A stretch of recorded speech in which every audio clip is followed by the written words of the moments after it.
우리 함께 나눌 말씀 보겠습니다. 함께 나눌 말씀은 요한복음입니다. 요한복음 3장 16절에서 18절 말씀입니다.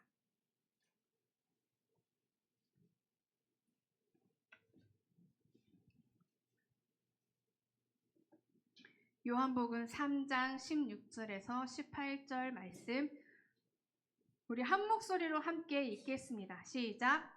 하나님이 세상을 이처럼 사랑하사 독생자를 주셨으니 이는 그를 믿는 자마다 멸망하지 않고 영생을 얻게 하려 하심이라. 하나님이 그 아들을 세상에 보내신 것은 세상을 심판하려 하심이 아니요 그로 말미암아 세상이 구원을 받게 하려 하심이라. 그를 믿는 자는 심판을 받지 아니하는 것이요 믿지 아니하는 자는 하나님의 독생자의 이름을 믿지 아니하므로 벌써 심판을 받은 것이니라. 아멘. 오늘 함께 나눈 말씀은 너무 잘 알시는 말씀이시죠. 저도 우리 주일학교 아이들이 이 일회교회 다니는 게 처음 교회 다니는 거거든요. 처음 만났을 때, 처음 예배 드렸을 때 이 본문, 이 말씀으로 같이 나눴어요. 예배 시작하기 전에 교제하는 시간 중이야. 친구들은 쏙쏙 잘 받아들이더라고. 스펀지가 물을 쫙 빨아들이듯이. 아, 그래요. 그런데요, 전도 선생님이라고 해요. 선생님. 그런데요, 선생님, 하나님이 왜 아들을 왜 죽여요? 이런 질문. 왜 아들을 죽여요? 그러면 하나님 딸도 있어요? 뭐 이런 질문들. 그런 질문들을 했습니다. 그러니까 이 요한복음 3장 16절 이 말씀은요, 너무너무 잘 알고 있는 말씀입니다. 이 오늘 말씀의 제목은 하나님이 보여주신 사랑입니다. 이 제목과 같이 16절에서 18절 말씀을 통해 드러낸 한 가지의 주제, 하나님께서 우리에게 보여주신 사랑에 대해서 오늘 나눠보려고 합니다.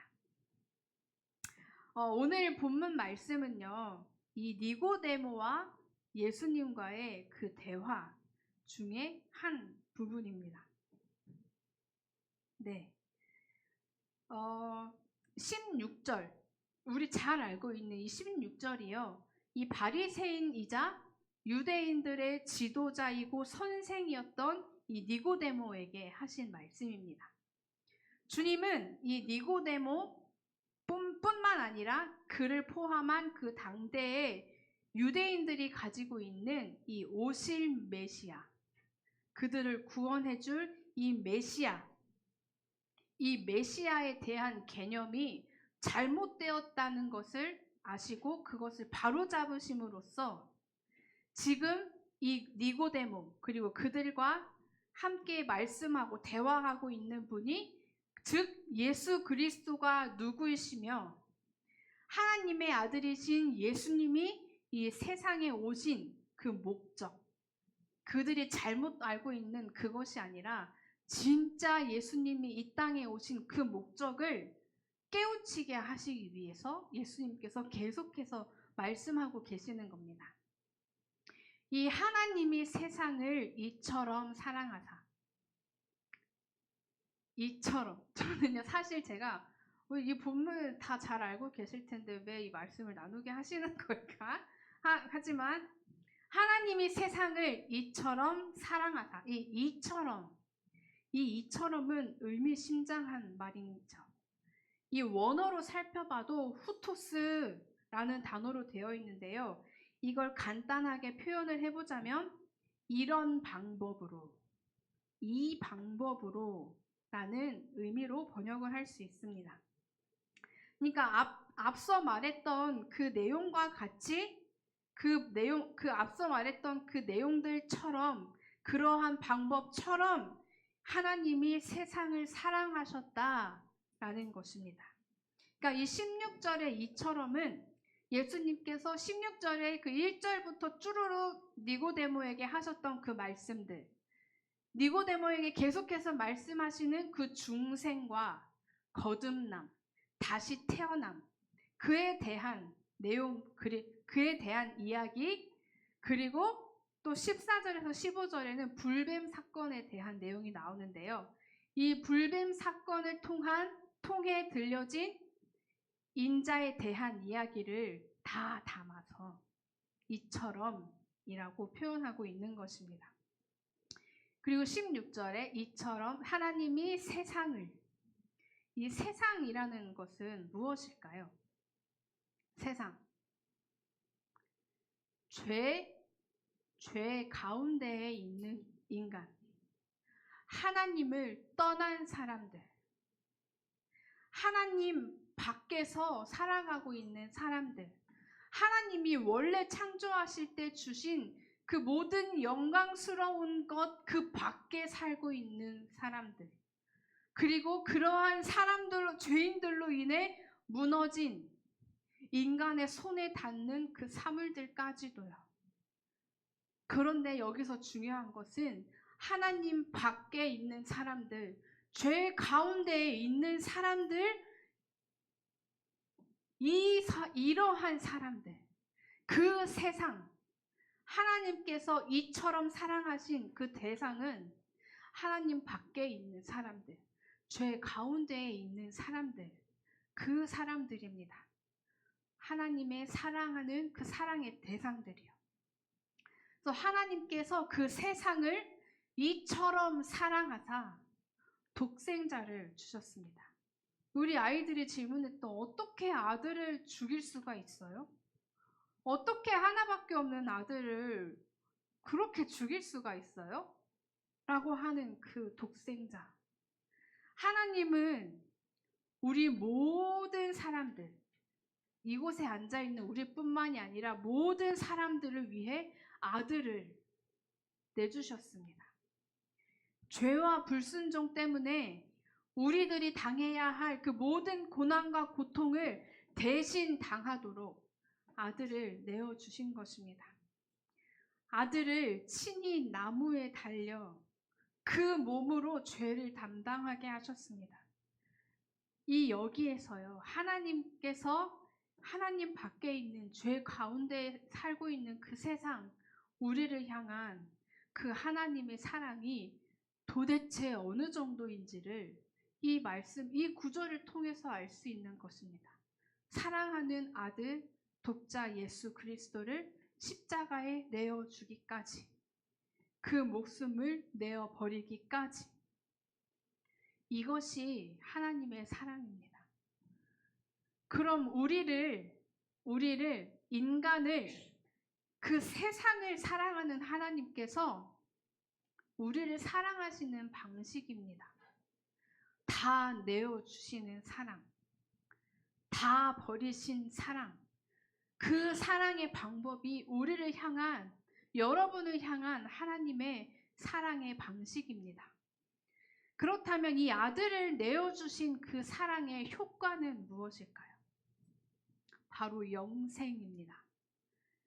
영생을 주시는 것으로 그 사랑에 대한 그 사랑의 효과가 나타납니다. 하나님이 세상을 이처럼 사랑하사 독생자를 주셨으니 이는 그를 믿는 자마다 멸망하지 않고 영생을 얻게 하려 하심이라. 아멘. 복음이라는 것은 바로 이 일에 관한 것입니다. 그런데요, 예수님과 지금 이 대화, 예수님의 이 말을 듣고 있는 본문의 니고데모는 이것을 몰랐습니다. 이 사실을 몰랐어요. 하나님의 아들 예수 그리스도가 영생을 주시기 위해 세상에 오셨다는 것을, 그 사실을 니고데모는 온전히 깨닫지 못했습니다. 영생이라는 것은 무엇일까요? 이 영생은 본문에 비추어 본문에 있는 단어를 사용해서 말해보자면 이 멸망과는 반대되는 것입니다. 멸망하지 않고 영생을 얻게 하려 하심이라. 그런데요, 이 지구상에 살아가는 모든 인간들은 사실 멸망의 상태로 태어납니다. 응애하고 응애할 때부터 멸망의 상태로 태어납니다. 이것은 우리가 하나님의 생명 밖에 있다는 뜻이고, 우리의 인생의 한계의 그 끝에 달하면 결국 우리는 멸망의 길로 갈 수밖에 없다라는 뜻입니다. 그러니까 우리는요, 인간은 멸망 상태로 태어났다가 멸망으로 걸어가며 멸망하게 된다는 것입니다. 우리는 태어날 때부터 이런 상태, 즉 멸망의 상태에 있기 때문에 우리가 원래는 이런 상태에 있지 않다는 것을 모릅니다. 쉽게 말하자면 태어날 때부터 보지 못하는 사람들이 있습니다. 태어날 때부터 보지 못하는 사람. 그 사람은 본다는 게 무엇인지 알까요? 태어날 때부터 앞이 깜깜한 상태였기 때문에 그 무엇도 보지 못했기 때문에 본다는 것이 무엇인지 모른다는 것입니다. 멸망의 상태에서 태어난 우리 사람들, 인간들은 자기가 멸망의 상태에 있는지를 깨닫지 못한다는 것입니다. 그래서 이 세상을 살아가는 사람들은 자기의 영혼에 대하여 깊은 관심을 갖지 않고 있습니다. 관심이 있다면 나의 미래는 어떤지, 내가 전생에 뭘로 태어났었는지, 내가 앞으로 어떻게 해야 더 잘 살 수 있는지, 멸망으로 가는 그 인생임에도 불구하고 그 멸망으로 가기 전까지 우리가 얼마나 많은 것을 누릴 수 있는지에 관심이 있습니다. 그런데요, 이 복음은, 하나님께서 우리에게 허락하신 이 복음이라는 것은 우리가 이전에 말씀을 알지 못하기 전에, 우리가 멸망의 자녀라는 것을 알기 전에, 그 전에는 경험해보지 못했던, 그 전에는 생각조차 하지 못했던 하나님께서 우리에게 허락하신 그 은혜의 상황과 현실을 직시하게 합니다. 이 복음은 우리가 원래는 멸망받을 백성이었음을 설명합니다. 뿐만 아니라, 그게 전부가 아니라 그러한 우리들을 사랑하셔서, 그러한 우리들을 특별히 창세 전에 구별하셔서 선택하셔서 멸망받을 백성이었음에도 불구하고 그러한 우리를 위해 사랑하는 하나밖에 없는 아들, 그 독생자 예수 그리스도를 내어주심으로 영생이라는 선물을 주셨습니다. 이렇게 생명을 우리에게 주셨습니다. 그리고 우리 주님께서는 이것이 무엇인지에 대해 다시 한번 자세히 설명하시는데요. 아들을 보내신 것은 세상을 심판하려 하심이 아니요, 그로 말미암아 세상이 구원을 받게 하려 하심이라. 아멘. 그런데요, 이 말씀을 듣고 있는 이 청중들은, 이 멸망을 향해 가고 있었던 그 백성들은 예수님의 이 말씀을 그저 예수님께서 이 심판이라는 것을 정죄를 목적으로 하는, 정죄하기 위한 그 심판을 선언하시는 것이라 오해합니다. 그들의 이 오해를 예수님께서는 분명히 지적하시면서 말씀하십니다.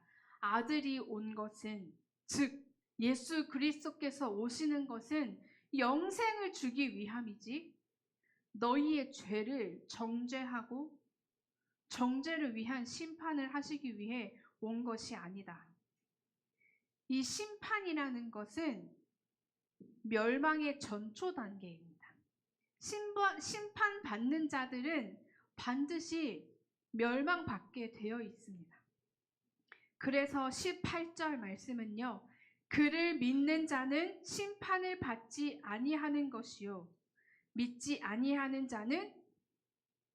심판을 받지 않는 것이요, 믿지 아니하는 자는 하나님의 독생자의 이름을 믿지 아니함으로 벌써 심판을 받은 것이니라. 아멘. 심판을 받지 아니할 것이요. 믿지 아니하는 자는 벌써 심판을 받은 것이라. 그러니까 믿지 않는 사람들은 이미 벌써 심판을 받았다고 합니다. 왜요? 그들은 이미 멸망에 이르렀기 때문입니다. 심판 다음에 멸망에 이르게 되는데 아들을 믿지 않으니 멸망에 이르게 된 것입니다. 심판 다음의 단계에 이미 이르게 되었으니 이미 심판을 받게 된 것과 다를 게 없는 것입니다. 예수님께서 온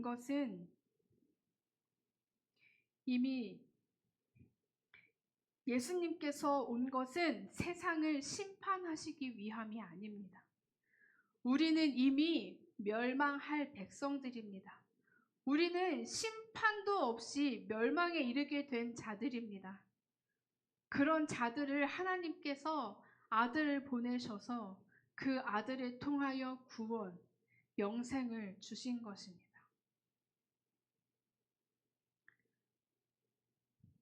아들 예수 그리스도께서 이 땅에 오신 것은 이 땅에 심판이 임하게 되었음을 선언하는 게 아니라 무엇을 위해 오셨다고요? 영생을 위해서. 세례 요한도 이렇게 선포를 했습니다. 회개하라, 천국이 가까이 왔느니라. 이것은 그들을 정죄하기 위함이 아니라 회개함으로 또 천국이 오게 되었음을 깨닫게 하기 위함이었습니다. 예수 그리스도를 믿음으로 심판을 피하고 영생을 얻게 되는 이 놀라운 복을 소유할 수 있도록 그 복음을 전한 것입니다. 그런데 사람들이 세례 요한의 그 말씀을 그리고 또 이 예수님께서 하시는 이 영생 복음을 듣는 그 사람들이 어떻게 반응을 했을까요? 그 진짜 복음, 멸망과 영생, 예수 그리스도의 죽으심으로 우리에게 허락되어진 그 사랑, 그 참된 복음을 듣는 그 청중들은, 듣는 사람들은 어떻게 반응을 했냐면요. 그들 속에 걸림이 되었다라고 성경에선 기록이 되었습니다. 요한복음 6장 61절 말씀인데요. 61, 네. 이 말이 너희에게 걸림이 되느냐? 그리고 마태복음 15장 말씀에는 이에 제자들이 나와 이르되 바리새인들이 이 말씀을 듣고 걸림이 된 줄 아시나이까? 마음이 불편한 거예요. 마음이 뭔가 걸리는 거예요. 복음이 내 안에 들어왔을 때. 내가 살아갔던 그 삶의 방식과 목적이 전혀 다른, 나는 수많은 제사를 드리고 예배를 드리고 수많은 율법을 지키면서 나는 하나님 다시 오실 메시아를 기다리면서 성실한 삶을 살았는데 그러한 나에게 너는 멸망의 자녀다. 멸망의 자녀들아, 예수 그리스도의 오심은 영생을 위해 오신 것이다. 예수님께서 오신 것은 심판, 정죄가 아니라 이것을 지켰냐 못 지켰냐 잘잘못을 따지려는 게 아니라 영생을 얻기 위해, 영생을 주시기 위해 이 땅에 오신 것이다 라는 그 복음을 들었을 때 그 복음을 들은 자들의 그 마음에 걸림이 되었다. 거리낌이 생겼다 라는 것입니다. 우리를 보아도 그렇습니다. 우리만 보아도요. 교회에서 예배 중에, 말씀 중에 하나님께서 말씀하시는 그 복음, 하나님께서 기뻐하시는 그 삶의 모습들, 경건의 모습들, 그 복음, 말씀이 내 안에 들어왔을 때 내가 가지고 있는 가치관과 내가 믿고 있었던 이 삶에 대한 어떠한 신조들, 그것과 다른 것이 내 안에 들어왔을 때 마음이 불편하지 않으십니까? 마음이 거리끼어지지 않으십니까? 이게 뭐지? 싶으실 때가 분명히 있으실 것입니다. 그런데요, 그때마다 사람들, 성경에 나와 있었던 마음에 걸림이 있었던 그들은 어떻게 했냐면요. 예수님을 떠났습니다. 예수님을 떠났습니다. 제자들을 배척하고. 우리는 달라야 합니다. 우리는 내 마음에 거리끼다고 돌아서는 게 아니라, 나중에요 하나님 하고 도망치는 게 아니라, 뒤돌아서는 게 아니라, 그 말씀이, 그 복음이 우리의 심령을 지배하고 다스리도록 우리의 삶의 신조를, 가치관을, 우리의 삶의 방법과 우리의 노하우와 우리의 그 삶 모든 것들을 복음 앞에, 하나님 앞에 내어드려야 한다는 것입니다. 돌아서는 것이 아니라요. 이 니고데모, 이 말씀을 듣고 있는 주된 청자가 니고데모라고 말씀드렸죠. 이 니고데모는 어땠을까요? 이 말씀을 듣고. 이 요한복음 3장 16절은 이 복음의 핵심이면서도 사사로이 이 니고데모를 향해 말씀하시는 예수님, 주님의 음성이기도 합니다. 그리고 이 말씀은 3장 16절은 예수님과 니고데모의 그 대화에 이 최고 절정에 이르렀음을 보여주는 대목이기도 합니다. 이 절정에 이르는 대화에서 예수님께서 말씀하시는 단 한 가지의 흐름은 이것이었습니다. 내가 예수 그리스도가 주는 영생의 말씀은 너의 지식과 너의 노력과 너의 명예와 그 어떤 것으로도 대체할 수 없다. 그 지식의 교만함에 갇혀 있었던 니고데모에게 예수님의 말씀은 충격과 공포 그 자체였습니다.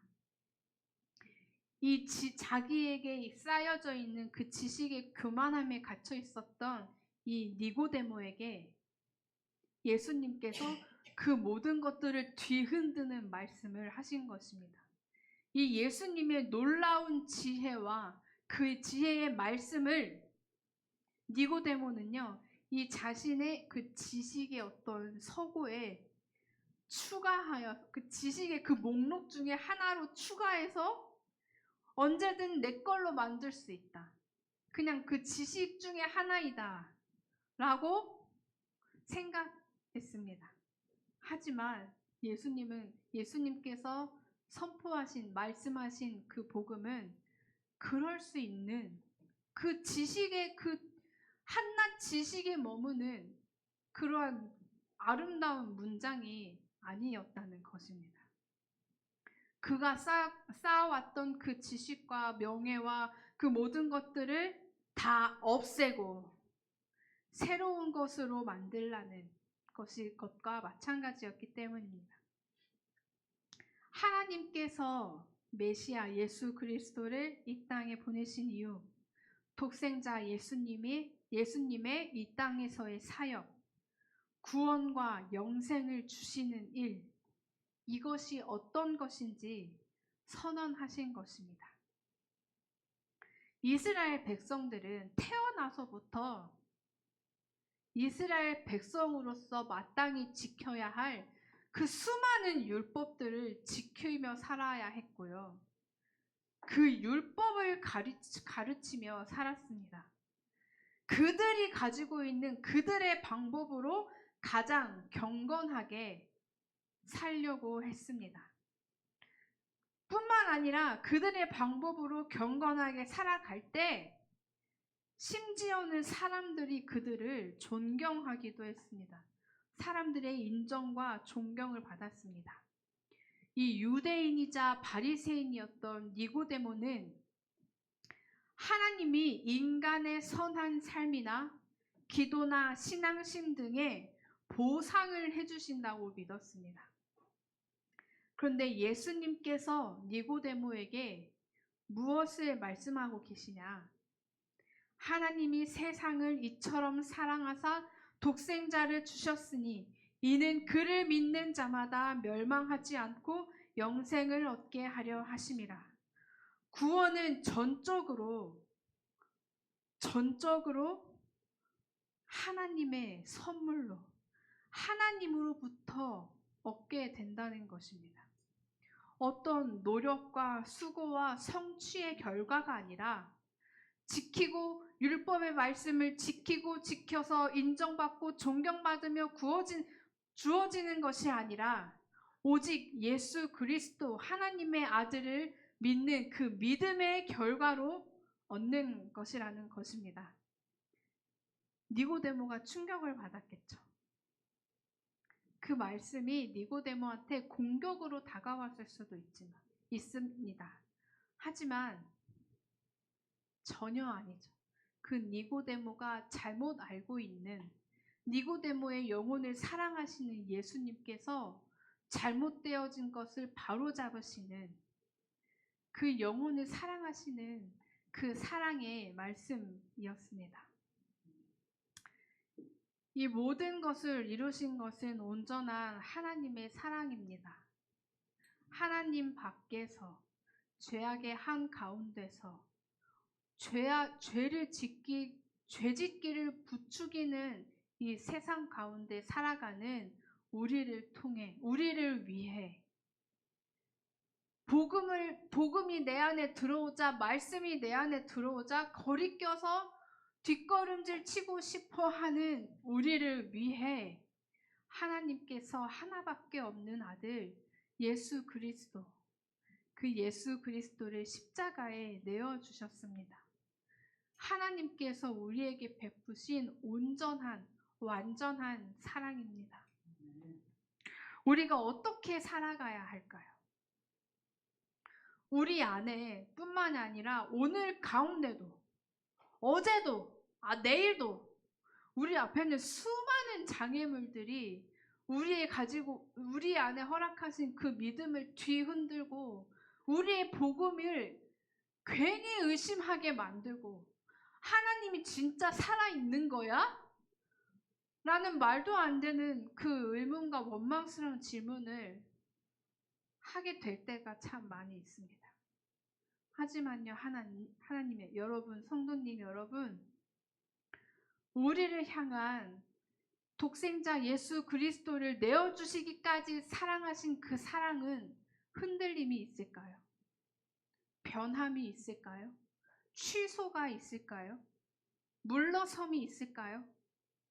그렇지 않습니다. 우리에게 허락하신 사역의 자리들이 참 많죠. 저는 교회에서 전도사라는 직분으로 있습니다. 그리고 엄마라는 역할을 또 감당하고요. 딸과 아내라는 그 역할을 또 감당하고 있습니다. 우리 성도님들도 마찬가지죠. 하나님께서 허락하신 그 많은 사역의 자리, 섬김의 자리, 우리의 것을 내어 포기해야 하는 그 자리에 하나님께서 분명히 있게 하십니다.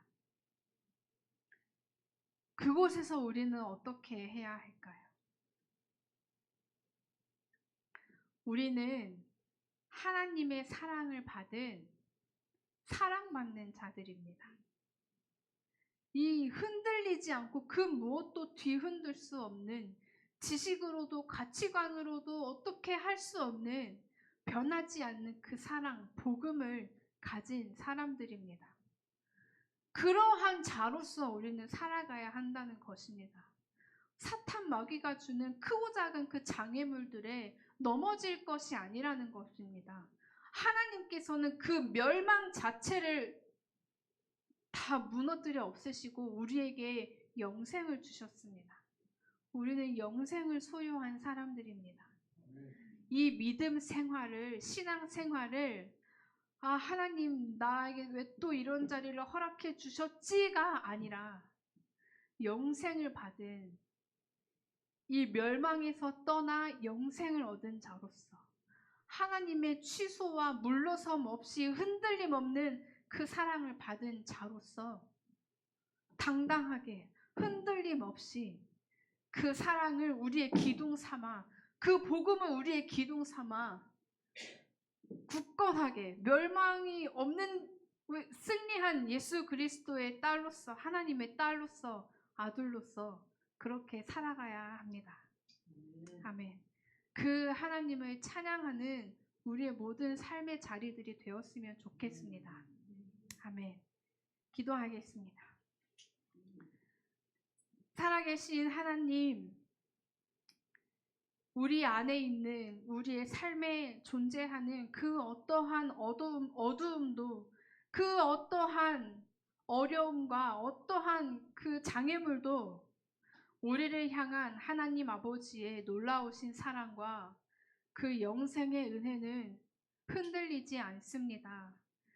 다만 하나님, 흔들리는 것은 우리의 연약한 마음과 우리의 육체와 우리의 생각입니다. 하지만 하나님, 그러한 연약한 우리들을 사랑하시고 하나님을 예배하는 자리로, 하나님을 섬기는 자리로, 사명의 자리로, 복음을 전하는 자리로 하나님께서 불러주셨습니다. 우리에게 허락하신 그 영생의 은혜가 우리를 통하여 또 누군가에게 반드시 전해지게 하여 주시고 증거되게 하여 주시옵소서. 하나님, 세상을 약자로서의 그 약자의 위치에서 살아가는 것이 아니라 이 영생을 받고 누리고 있는 영생이 주어진 하나님의 당당한 자녀들로, 성도로서 믿음으로 힘있게 살아내게 하여 주시옵소서. 우리의 모든 예배와 우리의 모든 찬양과 기도를 기쁘게 받아주실 줄 믿습니다. 우리의 모든 예배와 찬양과 고백과 기도가 오직 하나님 한 분만을 향하게 하여 주시옵소서. 감사합니다. 하나님, 살아계신 예수님의 이름으로 기도합니다. 아멘. 하늘에 계신 우리 아버지여, 이름이